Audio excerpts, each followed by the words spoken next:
మేడారం భక్తులతో కిటకిటలాడుతోంది. తెలంగాణతో పాటు ఛత్తీస్గఢ్, మహారాష్ట్ర నుంచి భారీగా తరలివచ్చారు. సమ్మక్క సారళమ్మలకు మొక్కులు చెల్లించుకుంటున్నారు. ఇక మేడారంలో మంత్రి సీతక్క పర్యటిస్తూ ఉన్నారు. ఈ సమయంలో జంపన్న వాగు సమీపంలో తప్పిపోయిన పాపను గుర్తించారు.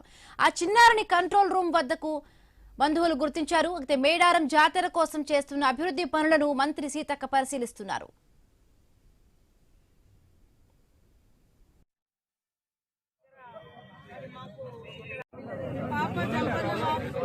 పాప ఈరోజు సండే మార్నింగ్ జంపన్న వాగు దగ్గర మరి మాకు మిస్ అయి దొరికింది. కానీ తల్లిదండ్రుల పేరు కానీ ఊరు పేరు కానీ దయచేసి తల్లిదండ్రులు చూసేనా సమ్మక్క గద్దెల దగ్గర పోలీస్ కంట్రోల్ రూమ్ ఉన్నది. అక్కడికి వచ్చి పాపను తీసుకెళ్లాలని కోరుతాం. పాప ఈరోజు సండే మార్నింగ్ జంపన్న వాగు దగ్గర మరి మాకు మిస్ అయి దొరికింది.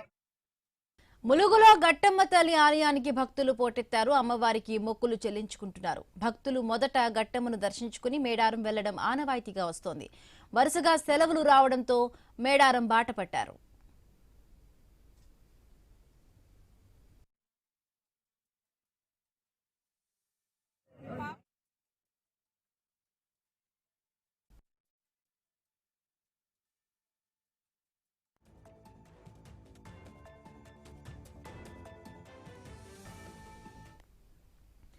మేడారం భక్తులతో కిటకిటలాడుతోంది. తెలంగాణతో పాటు ఛత్తీస్గఢ్, మహారాష్ట్ర నుంచి భారీగా వచ్చారు.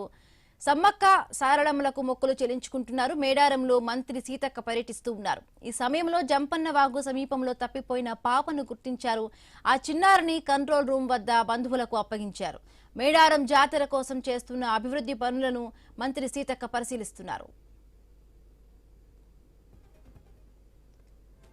ములుగులో గట్టమ్మ తల్లి ఆలయానికి భక్తులు పోటెత్తారు. అమ్మవారికి మొక్కులు చెల్లించుకుంటున్నారు. భక్తులు మొదట గట్టమ్మను దర్శించుకుని మేడారం వెళ్లడం ఆనవాయితీగా వస్తోంది. వరుసగా సెలవులు రావడంతో మేడారం బాట పట్టారు.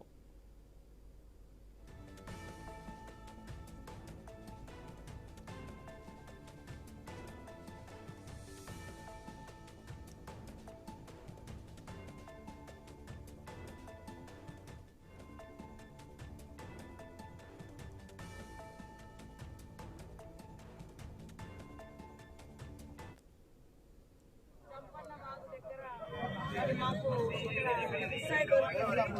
కానీ తల్లిదండ్రుల పేరు కానీ ఊరు పేరు కానీ దయచేసి తల్లిదండ్రులు చూసేనా సమ్మక్క గద్దెల దగ్గర పోలీస్ కంట్రోల్ రూమ్ ఉన్నది. అక్కడికి వచ్చి పాపను తీసుకెళ్లాలని కోరుతాం. పాప ఈరోజు సండే మార్నింగ్ జంపన్న వాగు దగ్గర మరి మాకు మిస్ అయి దొరికింది. కానీ తల్లిదండ్రుల పేరు కానీ ఊరు పేరు కానీ దయచేసి మేడారం భక్తులతో కిటకిటలాడుతోంది. తెలంగాణతో పాటు పక్క రాష్ట్రాలైన ఛత్తీస్గఢ్, మహారాష్ట్ర నుంచి కూడా భారీగా భక్తులు తరలి వచ్చారు.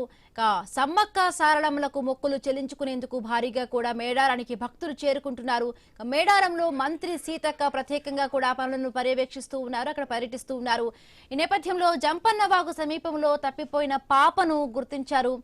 ఇవాళ పొద్దున్న ఆ పాప తప్పిపోయినట్టుగా తెలుస్తోంది. ఆ చిన్నారిని కంట్రోల్ రూమ్ వద్ద బంధువులకు అప్పగించారు. మేడారం జాతర కోసం చేస్తున్న అభివృద్ధి పనులను మంత్రి సీతక్క ప్రత్యేకంగా కూడా పరిశీలిస్తూ ఉన్నారు. అలాగే ములుగులో గట్టమ్మ తల్లి ఆలయానికి కూడా భక్తులు పోటెత్తారు. అమ్మవారికి మొక్కులు చెల్లించుకుంటున్నారు. భక్తులు మొదట గట్టమ్మను దర్శించుకుని తరువాత మేడారం వెళ్లడం ఎప్పటి నుంచో కూడా ఆనవాయితీగా వస్తోంది. వరుసగా సెలవులు రావడంతో, సంక్రాంతి సెలవులు కావడంతో కూడా అందరూ కూడా మేడారానికి బాట పట్టారు.